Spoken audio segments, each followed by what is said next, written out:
Boa noite, irmãos, que a graça e a paz do Senhor seja com todos, amém? Pastor Imac sabe que é sempre um prazer, uma alegria muito grande para mim poder compartilhar com vocês a palavra e desfrutar desse tempo de comunhão com vocês.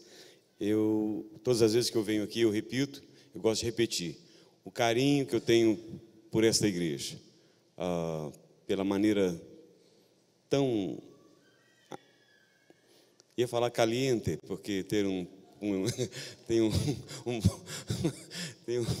um paraguai aqui, a maneira sempre calorosa com que os irmãos nos recebem é uma coisa assim que a gente volta mais abençoado do que quando chegou, com certeza, né? Então, quando ele fala de sacrifício, na verdade é um sacrifício assim, nem é sacrifício nada, é prazer mesmo. Nós saímos lá dos Estados Unidos na segunda-feira passada, né? Chegamos aqui em Belo Horizonte na terça-feira, na quarta-feira fomos para a Argentina, ficamos até domingo retornamos, segunda-feira, anteontem, né? Segunda-feira viemos para cá, aliás, terça, né? Passamos segunda lá, terça-feira saímos de lá meia-noite, aliás, mais cedo, né? Chegamos aqui em Valadares 2h30 da manhã, fomos chegar no hotel do Fernando e da Márcia por volta das 3h30, fomos dormir por volta das 5 e assim vai, e saboreando jiló, quiabo, abobrinha. Irmãos, vocês não sabem, todo mundo perguntando, o que você quer comer? Eu digo, jiló, abóbora e quiabo. Jiló, abóbora e quiabo. Da primeira vez que eu vim aqui, eu fiquei acho que 15 dias. O doutor Rimac é médico, ele sabe disso, não é da área dele, mas ele sabe disso. Quando você come abóbora demais, você fica meio amarelo. E eu cheguei lá meio amarelo nos Estados Unidos, de tanto que eu comi abóbora, não é? E agora acho que eu comi jiló. Irmãos, eu comi tanto jiló de segunda até hoje, que eu estou assim, sabe? Agora, não se preocupe, porque o jiló em mim faz um efeito contrário. O jiló não me deixa amargo, ele me deixa assim amável, me deixa doce. Então, hoje não vai ser uma pregação daquela dura, porque eu comi muito jiló, né? Porque o jiló tem esse efeito, faz um efeito contrário, né? Então vai ser muita bênção, com certeza. E eu quero compartilhar com vocês um texto, e eu tenho certeza que na hora que eu pedir para vocês abrir o texto, vocês vão chegar assim e dizer, uai, mas já chegou o Natal? Não, não chegou o Natal, estamos caminhando, né? O tempo está passando tão rápido, né? Mas abra comigo a sua Bíblia em Mateus capítulo 1. Esse texto, normalmente, você ouve um pregador lendo por ocasião do Natal, né? Mas nós não vamos pregar uma mensagem sobre o Natal. O Espírito Santo é tão cheio da graça, né? Cheio de graça, que ele ministra o nosso coração de maneiras tão variadas. Esses dias atrás, eu estava fazendo a minha devocional nesse texto, e eu não leio a Bíblia para poder fazer sermões, eu leio a Bíblia para me edificar, para me alimentar. E aqui atrás da minha Bíblia, depois de Apocalipse,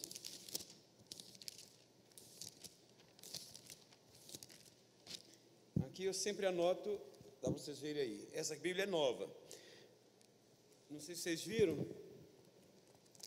é letra gigante. Então eu comecei com a letra anã, com a Bíblia na letra anã, a letra bem miudinha, e foi aumentando. Então, à medida que foi aumentando, fui passando para maior. Essa aqui já é a gigante. Acho que tem uma que é super gigante, então acho que é a próxima. Então eu vou anotando à medida que vou lendo. Então eu completei, está aqui, ó, no dia 2/11/2018. Completei a leitura hoje, 2/11/2018, da Bíblia toda pela 43ª vez. Então, estou caminhando para a 44ª vez. Esse ano, se Deus quiser, eu completo a 44ª vez. Mas eu leio a Bíblia para me alimentar, para minha edificação. E nesse alimentar, Deus às vezes ministra ao meu coração, como ministra ao seu também, não é? E eu estava lendo esse texto e veio essa palavra no meu coração, e eu quero compartilhar com vocês. Mateus capítulo 1, verso 18-25. Convido os irmãos a se colocarem de pé mais uma vez. Eu fui pregar lá na Bahia, e eles colocaram na Bahia, irmãos, Pastor Marcos já pregou na Bahia? Já pregou lá? Não? Vai. É muito divertido pregar na Bahia. E ele é muito assim e tal, e colocaram um jarro de água lá para mim, e eu comecei, rapaz. Aí o pastor disse: pastor, enquanto tiver pregação tem dessa água. Rapaz, uma água de coco, mas parece que colocou mel na água. E eu falei: irmão, traz mais jarro. E ele foi colocando, e a pregação foi demorando, e eu fui bebendo enquanto tinha água de coco, estava pregando. Fui pregar em Uberlândia, hoje tem 5 cultos. Hoje, naquele dia que eu preguei, foi 4 cultos. Preguei nos 4 cultos. Primeiro culto, uma água morna, uma água ruim. Se o pastor Galvo estiver me ouvindo, me perdoa, viu? Uma água assim, meio, não muito gostosa. Aí eu falei: poxa vida, fui pregar na Bahia, eles colocaram uma água de coco deliciosa. Tá, quando chega no segundo culto, colocaram água de coco. Pastor Imac, não tem nenhuma pretensão de pedir da próxima vez colocar água de coco, mas mas quando se coloca água de coco, parece que rende mais a pregação. É muito bom. Experimenta colocar, fazer. Quem é o diácono aqui? Cadê o diácono? Um que falou comigo: sua água já está lá. Cadê, irmão? Tá, escondiu lá em algum lugar, né? Experimenta colocar domingo água de coco, pastor Rimaco, você vê que a pregação flui, a voz fica mais macia, aveludada. É muito delicioso. Deixa eu ver se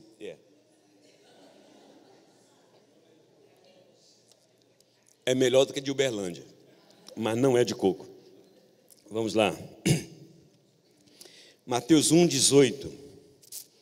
Ora, o nascimento de Jesus Cristo foi assim: estando Maria, sua mãe, desposada com José, sem que tivesse antes coabitado, achou-se grávida pelo Espírito Santo.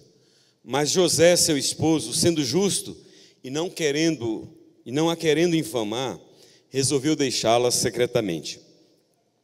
Enquanto ponderava nestas coisas, eis que lhe apareceu em sonho um anjo do Senhor, dizendo: José, filho de Davi, não temas receber Maria, tua mulher, porque o que nela foi gerado é do Espírito Santo.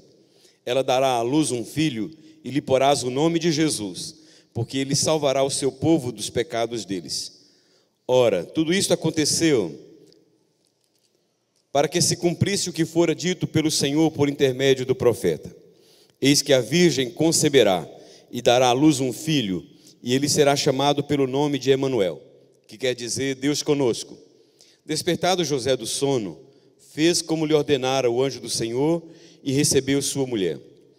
Contudo, não a conheceu, enquanto ela não deu à luz um filho, a quem pôs o nome de Jesus.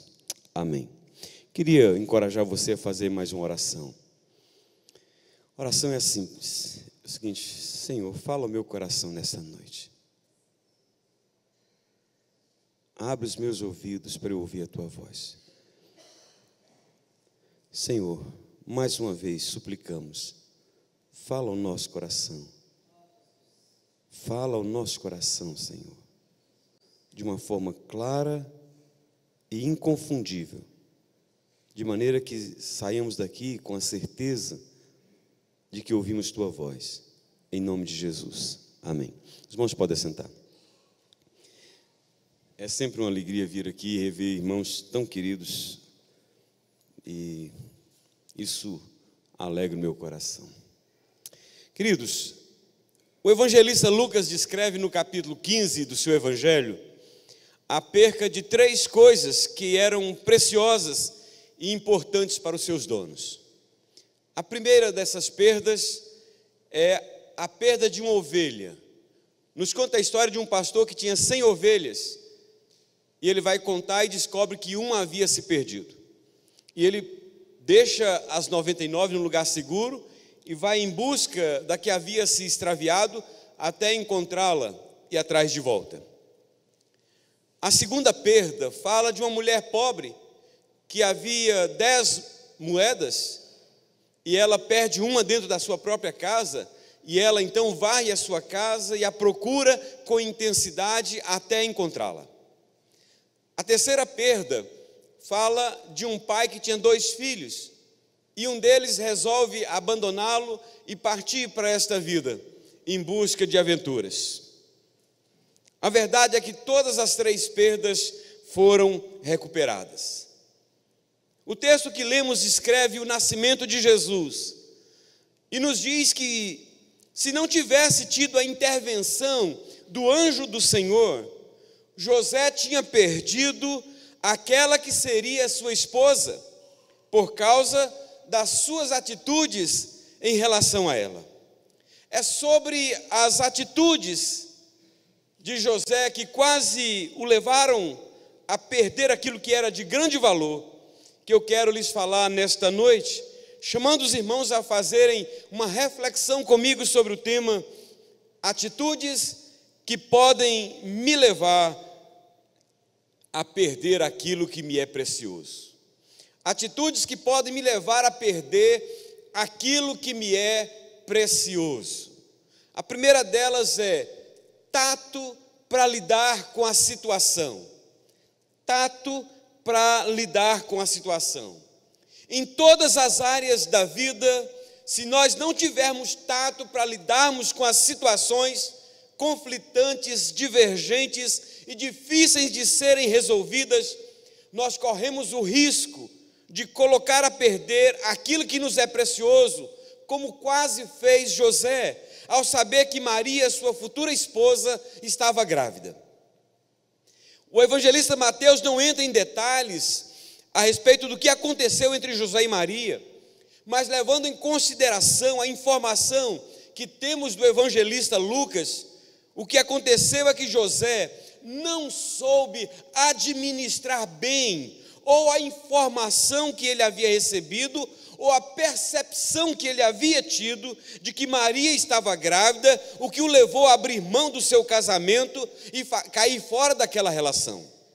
Agora, o que é interessante observar aqui é que José não discute a questão com a sua futura esposa, ele não questiona e nem fala nada.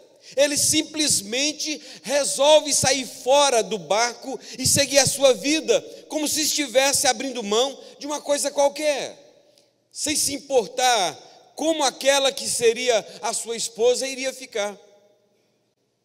Analisando os textos que nos falam sobre este assunto, nós não temos muitos subsídios que possam nos levar a fazermos uma análise mais profunda da razão que o levou a tomar essa decisão, mas sem nenhum medo de errar. Nós podemos dizer que a falta de tato para lidar com aquela situação que era nova para ele foi uma das principais razões que quase o levou a perder um dos bens mais preciosos que ele tinha, que era aquela que seria a mãe de Jesus e dos seus filhos futuros, aquela com quem ele estava comprometido a amar e cuidar até o fim. Falta de tato para lidar com certas situações inusitadas que surgem ao longo da nossa caminhada pelas estradas desta vida, tem levado muitas pessoas a perderem aquilo que mais amam, aquilo que lhes é mais caro nesta vida.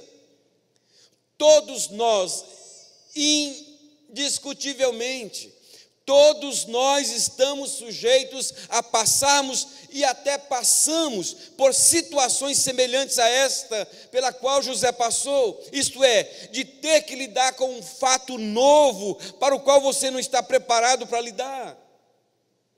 Algumas semanas atrás, quando nós estávamos saindo dos Estados Unidos, uma pessoa jovem da comunidade brasileira saiu do consultório médico com a informação de que ela estava com câncer, foi para casa e tirou a sua própria vida.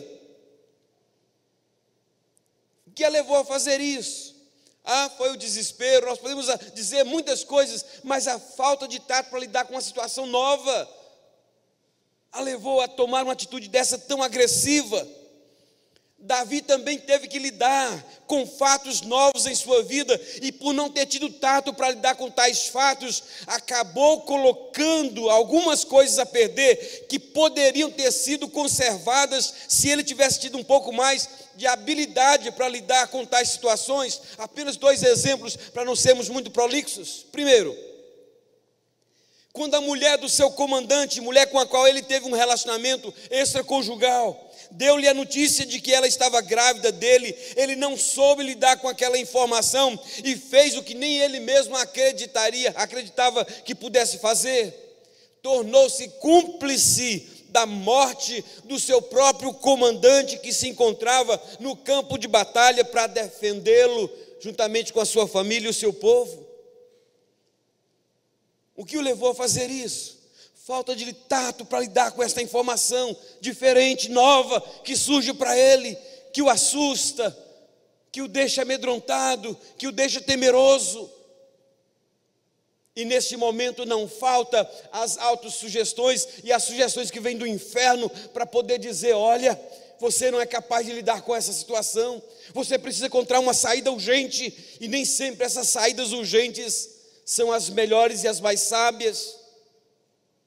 Um segundo exemplo, quando Davi trouxe a Arca da Aliança da casa de Obed-edom para Jerusalém, você conhece bastante o texto, nos diz o seu biógrafo, que Davi dançava com todas as suas forças diante do Senhor, e ele estava cingido por uma estola sacerdotal de linho.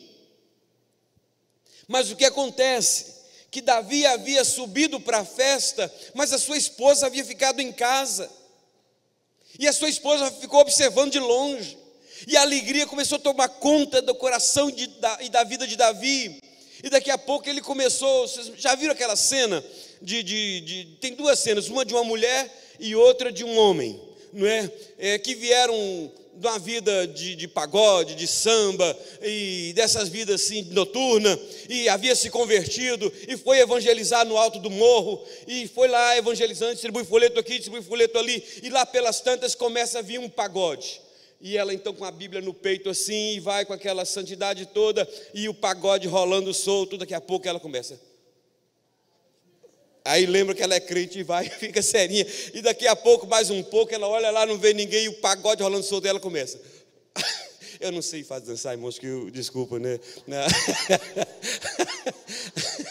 Então, e a mulher de Davi observando ele à distância, e ele começa a dançar. A alegria começa a tomar conta dele, porque ele tinha trazido a arca do Senhor, que ficara tantos anos longe de Jerusalém. Agora ele está trazendo a arca do Senhor.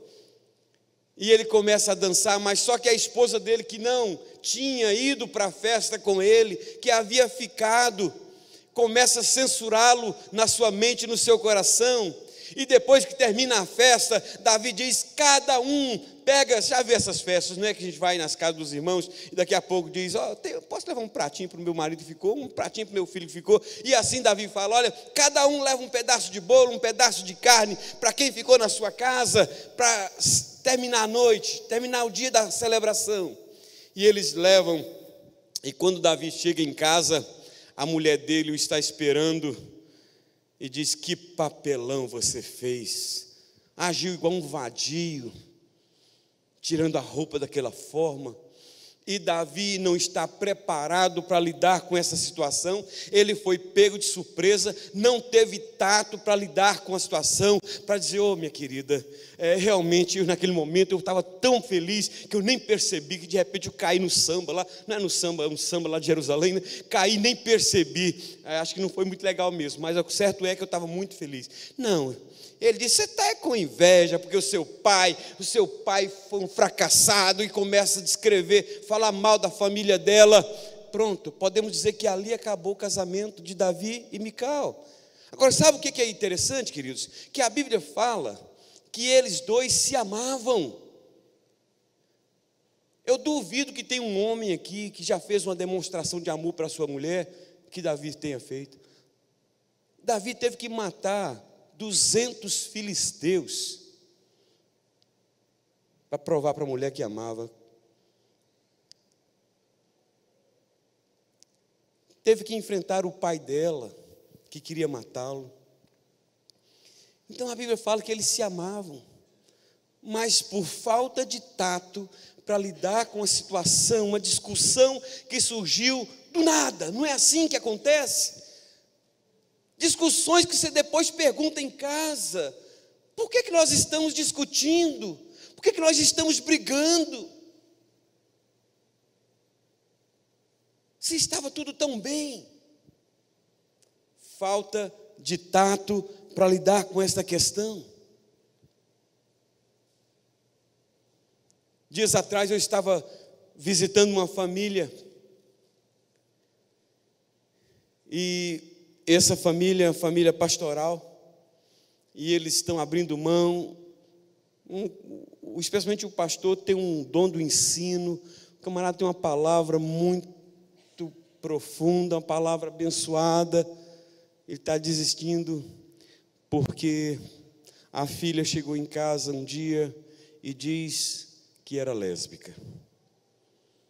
A mãe não aguentou e partiu para cima com todas as pedras que ela podia e pôs a filha para fora de qualquer jeito, e agora se sentia mal. Todos nós estamos sujeitos a lidarmos com situações inusitadas, inesperadas. São informações que às vezes nos chegam e que nos pegam desprevenidos.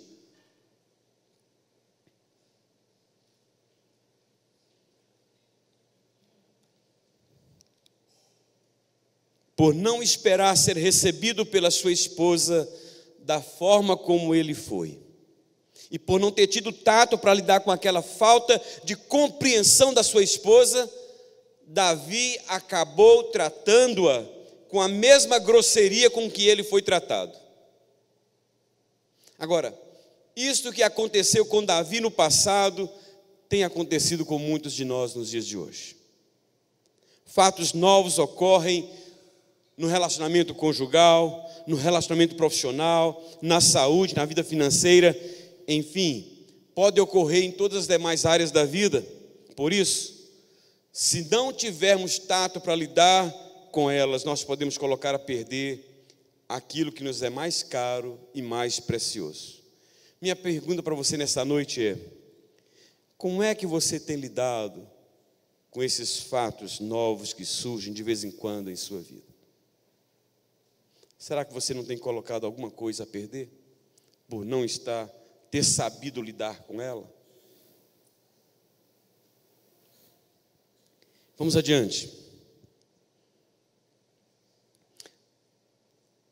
Segunda coisa que segunda atitude de José que quase o levou a perder aquilo que lhe era mais caro, faltou coragem para resolver o problema da forma certa. Coragem para resolver o problema da forma certa.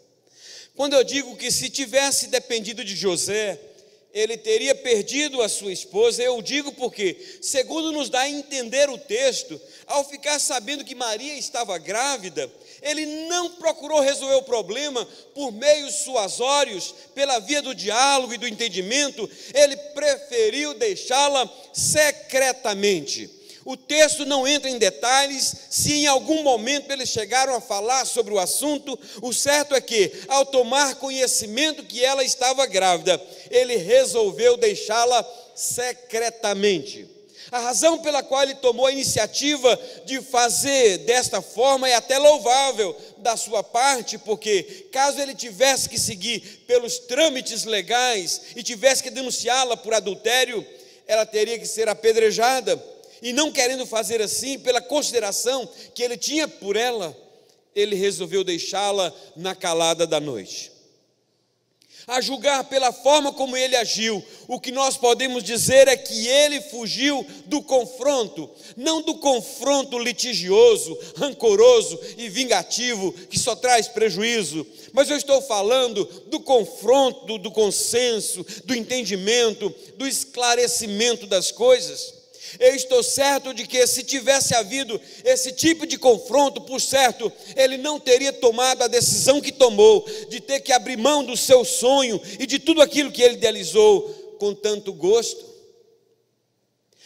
Atitudes como esta de José têm levado muitos de nós a perdermos pessoas e relacionamentos que nos são muito preciosos. A verdade é que normalmente nós não gostamos do confronto, ainda que seja o confronto amigável. Contudo, é verdade também que a conservação de muitas coisas que nos são valiosas depende desse tipo de confronto. Foi um confronto assim através do profeta Natã que trouxe Davi de volta para o Senhor, levando-o a se arrepender e a fazer o seguinte pedido de perdão a Deus: compadece-te de mim, ó Deus, segundo a tua benignidade, e segundo a multidão das tuas misericórdias, apaga as minhas transgressões, lava-me completamente da minha iniquidade e purifica-me do meu pecado. Foi um confronto assim consigo mesmo que trouxe o filho pródigo de volta para a casa do pai, quando ele pergunta para si mesmo: o que é que eu estou fazendo aqui nesse chiqueiro, se na casa de meu pai há pão com fartura? Foi um confronto assim com o próprio Deus, que fez com que Jó reconsiderasse tudo aquilo que ele havia pensado e falado a seu respeito, e afirmou para Deus: eu te conhecia só de ouvir, mas agora os meus olhos te veem, por isso me abomino e me arrependo no pó e na cinza.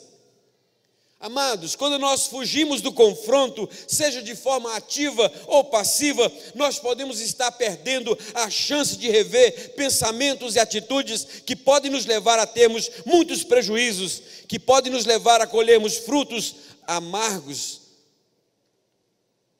A maior ilusão que podemos ter é achar que, fugindo do confronto, para não ofender a outra parte, ou para evitar confusão, ou ainda para não me estressar, nós estamos tomando a decisão certa.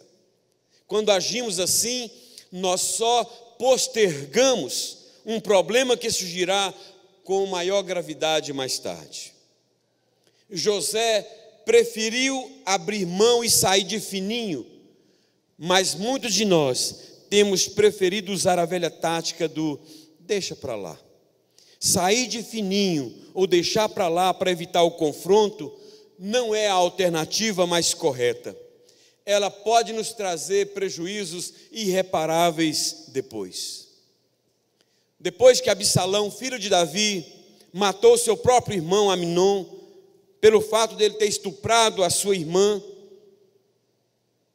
por parte de pai, preste atenção no que disse Jonadab a Davi, quando Davi pensou que todos seus filhos tinham sido mortos por Absalão. Mas Jonadab, filho de Simeia, irmão de Davi, respondeu e disse: não pense o meu senhor que mataram a todos os jovens filhos do rei, porque só morreu Aminon, pois assim já o revelavam as feições de Absalão, desde o dia em que sua irmã Tamar foi forçada por Aminon. Por 2 anos, Absalão esperou Davi tomar uma providência em relação ao que fizera a Aminon, a sua irmã, e Davi nunca tratava do caso, sempre deixando para depois, até o dia em que ele não aguentou mais e fez justiça com as próprias mãos. Absalão esperava que Davi confrontasse Aminon e dissesse: o que você está fazendo, rapaz? Quem você pensa que é? Mas ele não o fez. Se você acha que Davi aprendeu a lição, está equivocado. Já no final da sua vida, ele viu outro filho seu tentar usurpar o trono do seu irmão, se autoproclamando rei de Israel, causando tumulto e instabilidade ao povo naquele momento que antecedia a morte de Davi.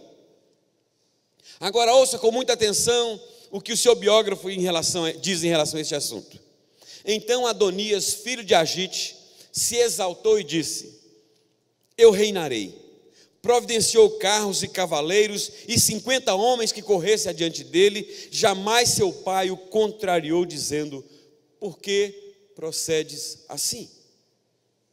Em muitas famílias, pais e cônjuges têm adotado a filosofia ou do deixa para lá, ou do sair de fininho, para não ter que colocar em prática a filosofia do confronto, ou por comodismo, ou para evitar discussão, ou constrangimento, ou estresse, sem saberem que agindo assim, só estão agravando ainda mais um problema que poderá acontecer no futuro, mas que poderá ser evitado com o uso do confronto em amor. Meu filho, vem cá, o que você está fazendo isso? Vem cá, vamos conversar. Olha para mim aqui. Onde é que você estava? Onde é que você estava? Por que eu não posso ver o seu computador? Por que eu não posso ver a sua mochila da escola? O que está acontecendo? De que você está tendo medo?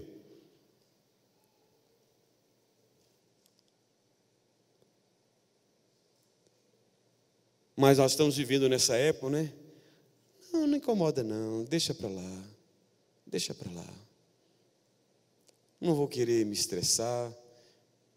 É o mundo de hoje. Não é o mundo de hoje não, querido. Nós não estamos seguindo o mundo de hoje. Nós temos uma palavra que nos diz como é que deve ser, que dita as regras. E quem dita as regras para nós é a palavra, e não a televisão, não a mídia. Amém?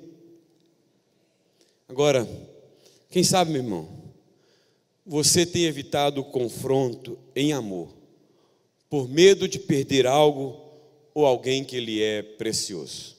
Agora, se esta é a sua realidade, eu tenho algo para lhe dizer. Se você tiver que perder algo que lhe é precioso, é preferível perder, ainda que seja o próprio filho, ainda que seja alguma coisa que lhe seja preciosa, há um melhor funcionário que eu tenho. É preferível perder, sabendo que fez a coisa certa, do que perder por omissão ou covardia, porque é só questão de tempo, você vai perder mesmo. E eu vou mais além ainda. Se você perder algo, ou alguém que lhe é precioso, porque você o confrontou em amor, é porque esse algo ou alguém, de fato, nunca lhe pertenceu. Nunca lhe pertenceu. Porque se te pertencer, vai acatar, vai ceder. Talvez não naquele momento, mas o Espírito Santo de Deus vai levá-lo a esse ponto, ou vai levá-lo a esse ponto, ou vai levar essa situação a reverter. Com certeza. Com certeza.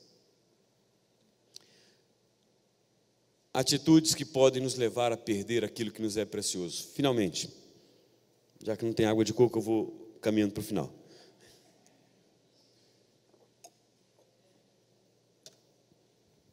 Orientação do alto.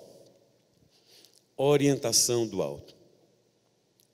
Se por um lado, na minha forma de entender, José falhou ao não ter tato para lidar com aquele fato novo que surgiu, não teve coragem para confrontar Maria para saber o que de fato aconteceu, preferindo sair de fininho para se livrar da situação. Por outro, é digno de louvor a atitude dele ao receber a orientação do Senhor de que ele estava errado quanto à sua forma de pensar e agir, e de que ele deveria reconsiderar o que ele estava pensando em fazer, o que ele prontamente atendeu. Os versos 20 a 25 nos diz isso. No sonho que ele teve, em que ele aparece o anjo do Senhor, ele foi informado de duas coisas que o fez mudar de ideia. Primeira, de que ele estava errado quanto ao que ele estava pensando em relação à sua esposa, de que ela havia tido um caso com outro homem, razão de ser da sua gravidez. Segundo, de que o que aconteceu com a sua esposa, que estava levando a abandoná-la, não era fruto do acaso, era fruto do propósito de Deus. Daí a razão dele ele dizer: ora, tudo isto aconteceu para que se cumprisse o que fora dito pelo Senhor. Agora preste atenção na atitude de José, depois dele ter recebido essas duas informações. Despertado José do sono, fez como lhe ordenara o anjo do Senhor e recebeu sua mulher. Você já imaginou se muitos de nós tivéssemos esta mesma atitude que teve José? Quantos prejuízos, quantas perdas deixaríamos de ter se nos deixássemos convencer de que nem sempre estamos certos naquilo que pensamos, de que não há acasos em nossa vida, há propósitos, ainda que os desconheçamos ou não os entendemos. Será, meu irmão, que você não precisa reconsiderar algumas das suas atitudes, algumas das suas decisões que podem estar atrapalhando o seu relacionamento conjugal, decisões que podem estar comprometendo o seu relacionamento familiar, decisões que podem estar comprometendo a sua empresa ou o seu trabalho.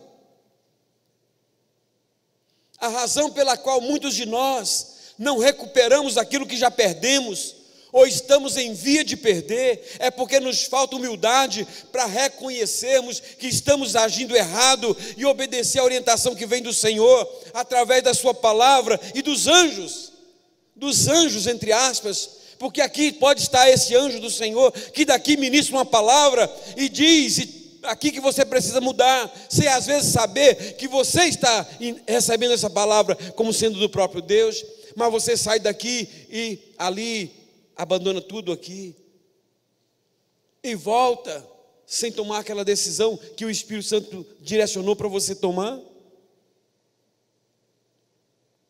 Na noite de hoje, Deus pode estar dizendo a algum esposo ou esposa, algum pai ou alguma mãe, ou algum filho, algum irmão ou irmã, algum patrão, algum empregado, enfim, pode estar dizendo a você que já tomou ou está pensando em tomar esta ou aquela decisão, de que você está equivocado,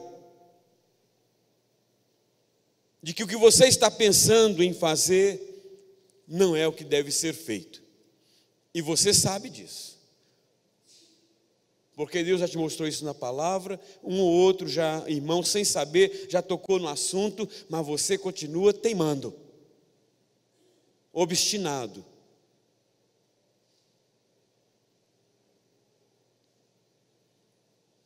Talvez você precise fazer como José, reconsiderar alguma decisão que você está tomando que não é de Deus. Ao ser instruído a este respeito, José abriu mão do que ele estava pensando em fazer e ficou com a orientação que veio do Senhor. E você, como é que tem agido? Quando surgir qualquer dúvida entre o que você acha que está certo e o que a palavra de Deus diz que está certo, fique com a palavra de Deus. Quando você não souber o que fazer, fique com a orientação que vem da palavra de Deus, ainda que ela seja contraditória ao que dizem os intelectuais de plantão. Quando os gurus espirituais, intelectuais, culturais da mídia, escrita e falada, disserem qualquer coisa que choca com o ensino da palavra de Deus, seja na área de educação de filhos, na área comportamental, na área conjugal e espiritual, fique com o ensino que vem da palavra de Deus, porque a palavra de Deus é inerrante e infalível. Mas pastor, meu filho de 1 ano já sabe manusear o iPhone, sei lá o nome do aparelho. Minha filha, mas a palavra de Deus não fala sobre o iPhone, Samsung, não fala sobre tablet, não fala sobre essas coisas, mas fala sobre saber educar. E aí está aí, olha, os psicólogos dizendo, a ciência está dizendo que crianças com exposição demais a esses aparelhos estão comprometendo a sua saúde visual, a sua mente, está comprometendo a sua saúde em todas as áreas. Ah, pastor, mas é a única forma dele ficar quietinho. Mas a palavra de Deus não diz para você fazer ele ficar quietinho dessa forma. Quer dizer que tudo vale? Tudo vale? Não é bem assim. Não é bem assim. Ouça com atenção o que ele diz o Senhor o que ele disse através de Davi. Quando Deus diz assim para ele: instruir-te-ei e te ensinarei o caminho que deves seguir, e sob as minhas vistas te darei conselho. Não sejais como o cavalo ou a mula sem entendimento, os quais com freios e cabrestos são dominados, de outra sorte não te obedecem. Muito sofrimento terá de curtir o ímpio, mas o que confia no Senhor, a misericórdia o assistirá. Amados, Deus nos deixou a sua santa palavra para nos orientar e nos guiar. Nós não precisamos ser conduzidos com freios e cabrestos, como são os animais. Nós não precisamos curtir sofrimentos desnecessários. Há sofrimentos que vão vir sobre você, você orando, jejuando ou fazendo o que você queira. vão vir inevitavelmente sobre você, mas alguns outros sofrimentos são desnecessários. Diz a palavra de Deus que se você não agir como um ímpio, eles não virão sobre você.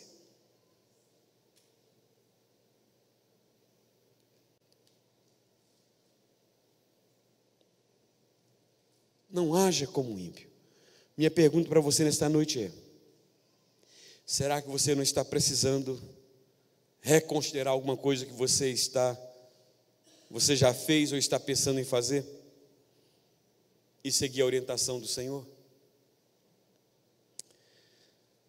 Eu quero concluir a mensagem dessa noite convidando você a fazer, mais uma vez, a refletir nessas 3 atitudes tomadas por José, que podem ser, e com frequência têm sido, as nossas atitudes. A primeira delas é a falta de tato. Será que durante o tempo que a palavra estava sendo ministrada, Deus não mostrou a você que por falta de tato, muitas vezes, você pode estar perdendo seu filho? Por falta de tato, você pode estar perdendo seu casamento? Por falta de tato, você pode estar perdendo um relacionamento com uma pessoa que é querida? Por falta de tato, você pode estar perdendo coisas que são valiosas, que não precisa perder? Segunda, coragem para confrontar. Mas é meu amigo, pastor. Mas é o meu pastor. Mas é uma pessoa da diretoria. É uma pessoa. Você não precisa ser grosseiro. Não precisa ser ignorante. Não precisa ser estúpido. Pode fazer o confronto em amor e deve ser feito em amor. Mas não deixa passar, não deixa para lá. Você pode estar impedindo uma pessoa de ser abençoada. E pode estar abrindo a porta para um problema entrar, um problema maior entrar na sua casa ou na vida daquela pessoa de forma desnecessária.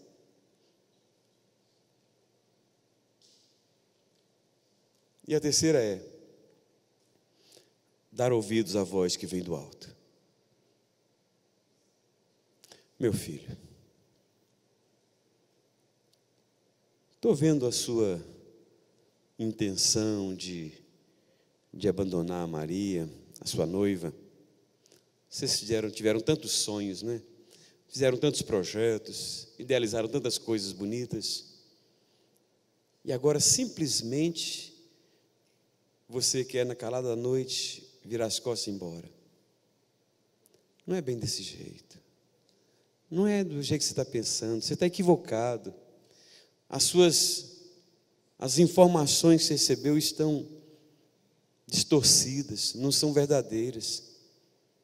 Não leve ela adiante não, porque você vai ter um prejuízo muito grande e vai causar um prejuízo muito grande para a vida do outro.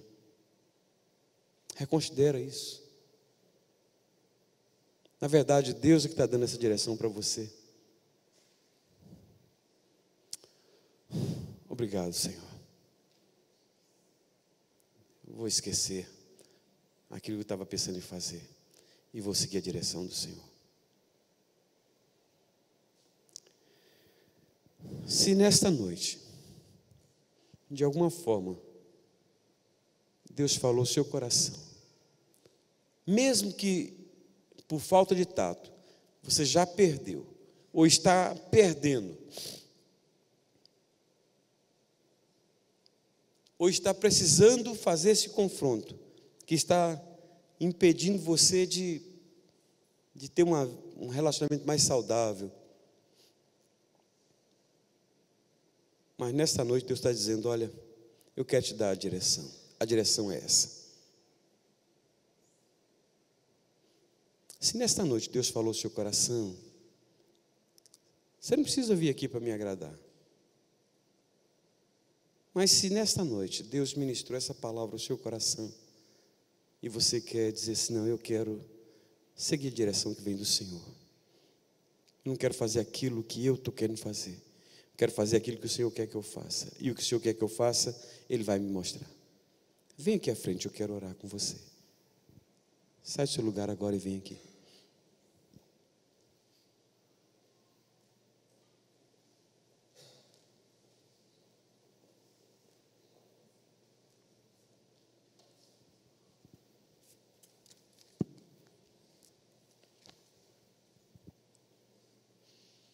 Chamar o pastor Rimac, que vem aqui comigo.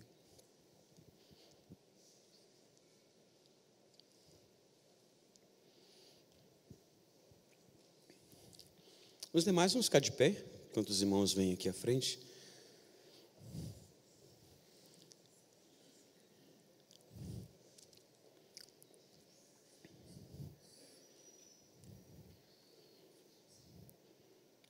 Se no seu coração você entende que Deus te mostrou algo, não hesite em levantar e vir aqui à frente. Quem sabe, será que eu vou ter coragem de fazer isso? Será que... Não, deixa que o Senhor vai te dar a direção. Mas no que depender de você, reaja àquela intenção de não fazer o que Deus está dando direção para fazer. Senhor, te dou graças porque a Tua palavra tem falado ao nosso coração. Ó Deus amado, eu estou fazendo este apelo, mas Tu sabes que eu me coloco entre esses irmãos. Tu sabes que muitas vezes, por falta de tato, eu já perdi, quase perdi coisas que me são valiosas. Por falta de coragem para confrontar, às vezes perdi coisas que não deveria ter perdido. Mas te dou graças porque também, muitas vezes, o Senhor me mostrou que eu estava errado e me levou a reparar o erro e a reconsiderar. E eu te dou graças porque muitas dessas coisas que já havia perdido foram recuperadas. E eu peço a Deus que o Senhor continue me dando graça para ter um coração disposto a ouvir a Tua voz, como esses irmãos ouviram aqui hoje, que saíram dos seus lugares e vieram aqui à frente dizendo: Deus, eu quero agir da forma certa. Eu não quero, por falta de tato, perder coisas que me são preciosas. Eu quero que o Senhor dê graça e sabedoria para eu confrontar aquilo que precisa ser confrontado em amor. Mas, sobretudo, eu quero um coração quebrantado, um coração sensível, como foi o coração de José, que quando ouviu a instrução do Senhor, voltou atrás, reconsiderou, repensou e tomou a decisão certa. Eu quero que o Senhor me ajude e ajude os meus irmãos a fazerem assim, Pai. E que nesta noite, hoje, 24 de julho, possa ser uma data marcante no calendário da história destes irmãos.